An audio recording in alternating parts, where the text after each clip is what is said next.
San Carlos de Bariloche, Ana Mar. ¿Cómo estás, Ana? Bien, acá estamos. Haciendo ruido, haciendo lío, haciendo ruido. No te hagas problema. Estábamos hablando fuera del aire de algunas cosas nimias, pero en el aire quiero hablar de cosas que son que son la verdadera política, creo yo. Y es la defensa que debemos hacer de la integridad física de nuestros pibes en el marco de un Estado que no está respetando los derechos humanos más básicos. Y esto pasa como quien escucha llover. ¿Cuál es la situación que se ha vivido? Venís ahora, por lo que me decís, de estar interiorizándote, yo sé que estás bastante interesada, muy interesada del tema, con este episodio de violencia institucional.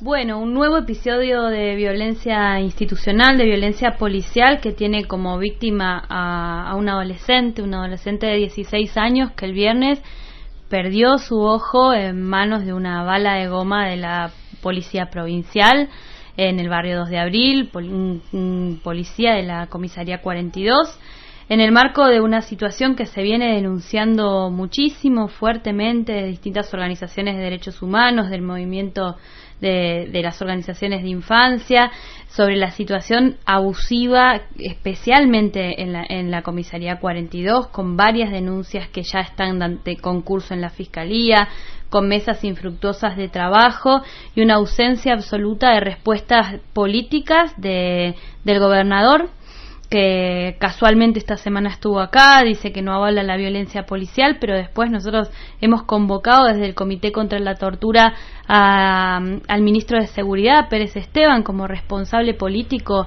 de la policía de Río Negro, y la verdad que lo que tenemos es una ausencia absoluta de respuestas.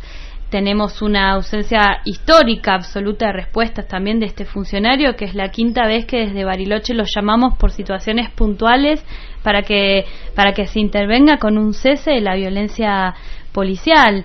La verdad que lo que está sucediendo a los pibes y a los pibas en los barrios es tremendo, es una persecución absoluta, un hostigamiento permanente.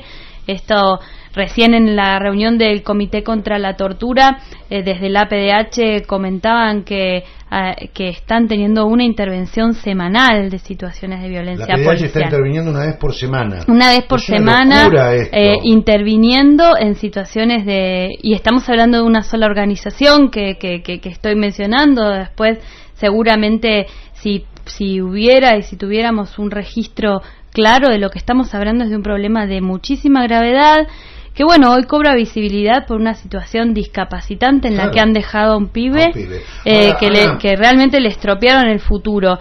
Pero la verdad es que situaciones menos visibles suceden todos los días, a diario, y no encontramos registro de respuesta en los responsables políticos. Ahora, Ana, a ver, es imposible pensar que una cosa como esta suceda en una comisaría sin el conocimiento del comisario.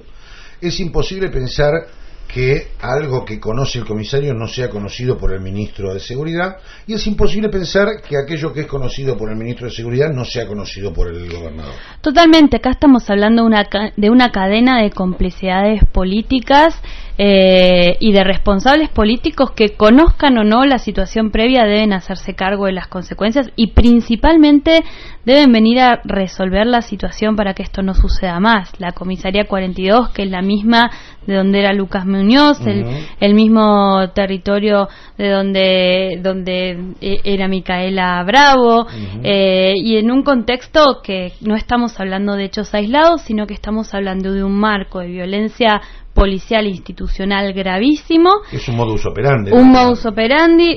Y que se da a nivel provincial y que se alimenta con una política represiva nacional.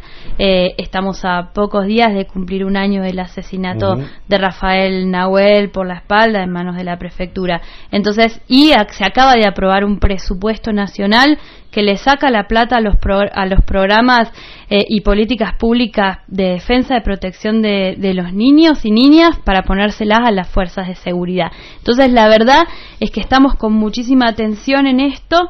Recientemente conformamos en Bariloche el Comité contra la Tortura, un espacio que había sido creado por ordenanza en el año 2011, pero que no se había llegado a conformar nunca.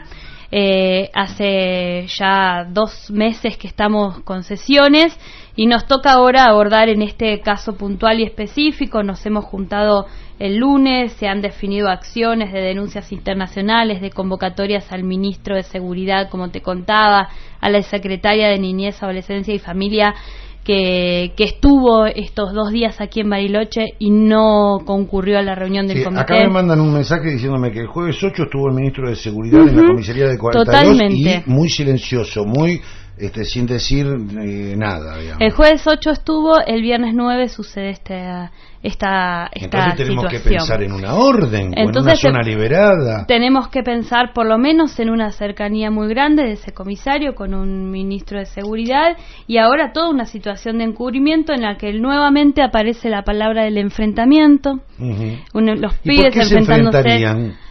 No, la verdad que no lo sé. Lo que sí sabemos, hablando tanto con el adolescente como con el padre que participó de la reunión, que la realidad que cuentan es absolutamente distinta, que no hay ningún enfrentamiento, que el chico sufrió este abuso adentro de una vivienda a la que se ingresó y se disparó con una bala de goma a escasos metros.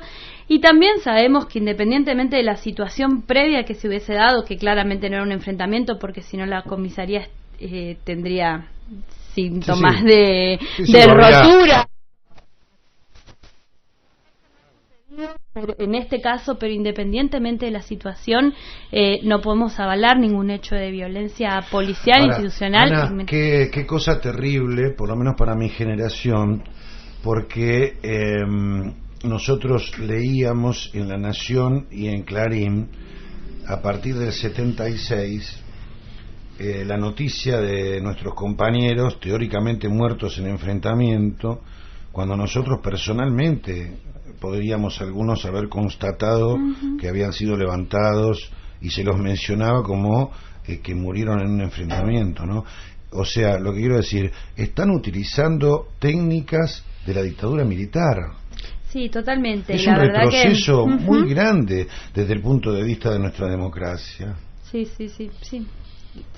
Estamos en un momento de muchísima vulneración de derechos en todos los planos, ¿no? Hoy nos toca hablar de la violencia institucional, de la situación de represión, de persecución, de muerte, pero bueno, también lo vemos en otros planos donde realmente los derechos humanos no son absolutamente pisoteados, no son contemplados, y pareciera que es difícil a veces hasta que se pueda entender de lo que estamos hablando cuando aparece todo un sector de la sociedad entendiendo y creyendo que es la mano dura y es matar a los pibes y es balear a los pibes la situación y la solución a situaciones que se van a resolver con un país que tenga desarrollo y con un país que tenga posibilidades con políticas públicas que hagan que un país tenga posibilidades de crecer, ¿no? Me parece ahora, que ¿qué cosa, no? también hay un discurso legitimante de estas formas de accionar de las fuerzas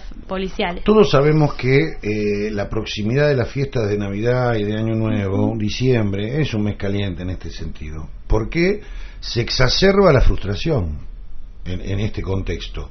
De la misma manera que en otros contextos hemos podido exacerbar nuestra alegría y hemos podido reunirnos en la mesa familiar y comer un asadito y demás, yo no sé cuál será la situación de los oyentes, pero mi Navidad se vislumbra como una Navidad con fideo con manteca, así.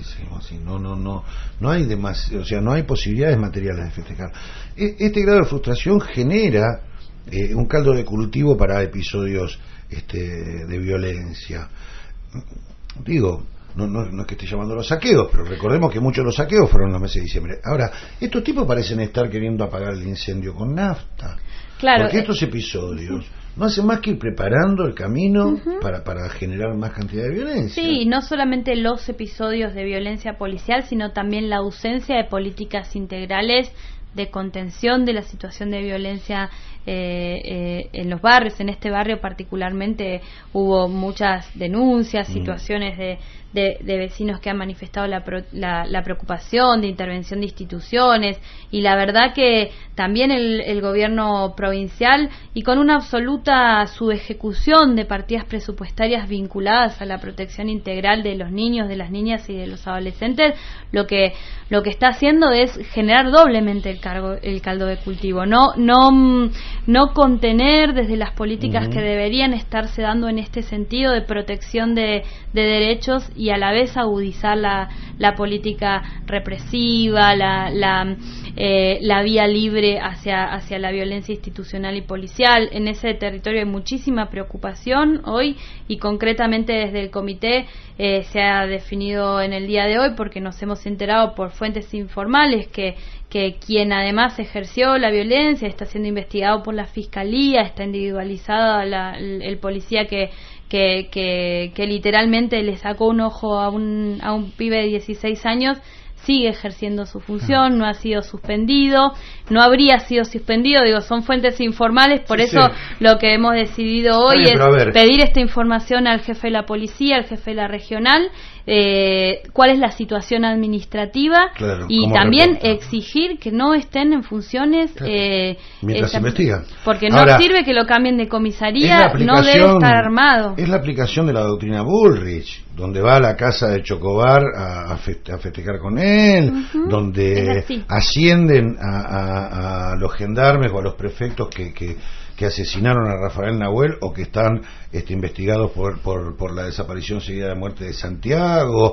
El otro día veía en Buenos Aires una policía que fusiló por la espalda a un chorro, que es un chorro, pero que iba desarmado. Digamos que hay otras maneras de detenerlo, y de que, digamos, no había verdaderamente no había absolutamente ninguna necesidad de ejecutarlo de la manera que es una doctrina que baja desde el Ministerio de Seguridad de la Nación, y que incumple con absolutamente todos los protocolos de intervención que tiene la policía, ¿no? Porque esto está prohibido por protocolos que se han ido construyendo en función del cumplimiento de los tratados internacionales de derechos humanos nacionales. No es que hay vía libre para que se haga lo que quiera, hay protocolos de actuación, y unos muy estrictos en el cumplimiento de los derechos cuando se trata de intervenciones con jóvenes, con adolescentes, con niños y con niñas.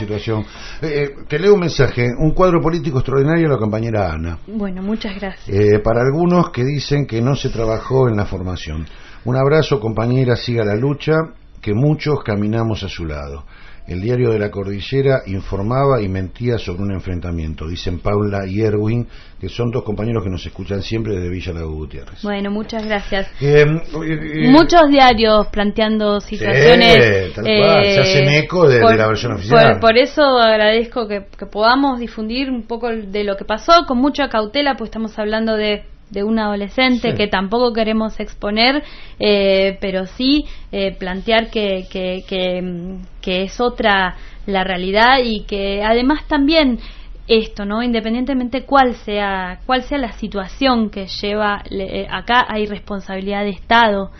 Quien tiene un arma entregada por la policía para ejercer un cargo público tiene condicionamientos, tiene responsabilidad y tiene que asumir la defensa de los derechos humanos, y eso, si no es así, debe ser apartado de la fuerza, y debe tomarse una medida que es la que estamos pidiéndole a Pérez Esteban, y evidentemente hay que llamar la atención de la sociedad al respecto de estos hechos, porque el riesgo que corremos es que esto se naturalice.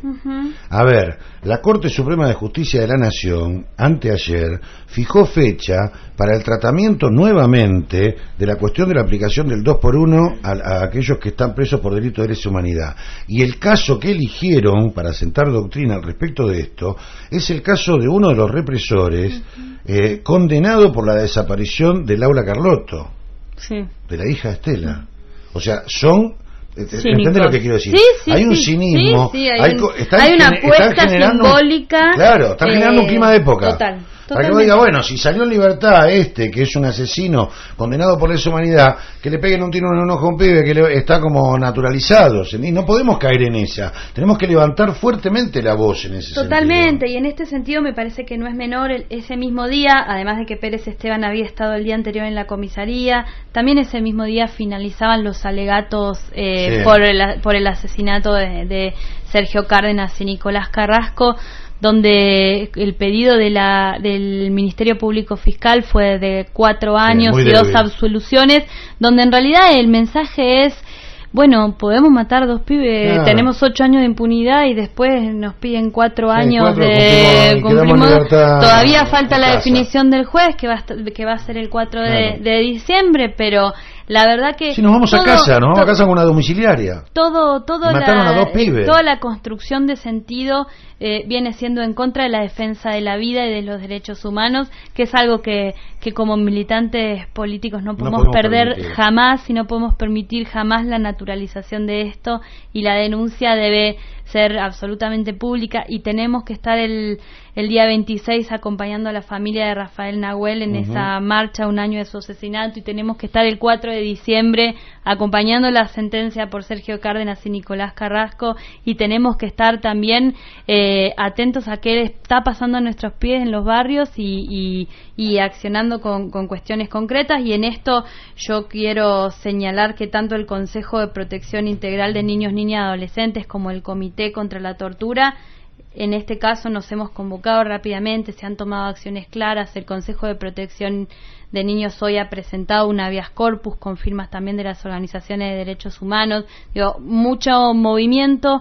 Lamentablemente vamos aprendiendo a organizarnos rápidamente, pero en el medio tenemos un chico que perdió un ojo, y con eso se condicionó su futuro laboral, su futuro educativo, su futuro entero condicionado por un accionar absolutamente violento y criminal de parte de las fuerzas policiales de Alberto Beretilnec. Ana, muchísimas gracias por tu presencia aquí. Te comprometo para la semana que viene y hablamos un poco de la economía de la ciudad, que está para atrás. Por supuesto. Y podemos hablar un poquito de la fantochada de la calle Mitre, que otra vez la tuvieron que levantar toda, ¿puede ser? ¿O te aburro con la calle Mitre? No, por supuesto, acá estaremos.